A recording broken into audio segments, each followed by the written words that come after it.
On a warm summer afternoon, a young boy wandered down to the river near his village. The water shimmered under the sun, inviting him to play. He splashed about, laughing as he swam along the shallow edges, free as the breeze that danced through the trees. But as he ventured a little further, his foot slipped and he found himself pulled into a deep, fast-moving current. Panic flooded his mind as he began to flail, struggling to keep himself afloat. The playful laughter turned into desperate cries for help. "Help! Help! I'm drowning!" he screamed, his voice shaky and full of fear. Nearby, an old man was walking along the riverbank, enjoying the tranquility of the day. He heard the boy's cries and hurried to the edge of the water. But instead of diving in to help, the old man stood there, looking at the boy with a stern expression.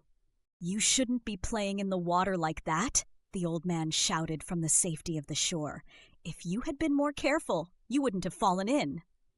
The boy thrashed in the water, growing weaker by the second.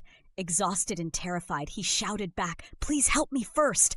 I promise I'll listen to your advice later." Time seemed to stretch unbearably as the old man hesitated, still lecturing the boy about caution and consequences. But before the boy could slip under again, another man appeared, running full tilt toward the river.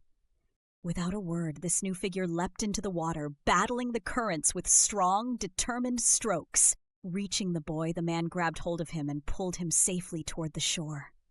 Together they collapsed on the riverbank, both breathing heavily but safe at last. The boy looked up at the man who had saved him, gratitude shining in his eyes. Then he glanced at the old man, who stood silent with his arms crossed. The rescuer finally spoke, his voice steady and calm.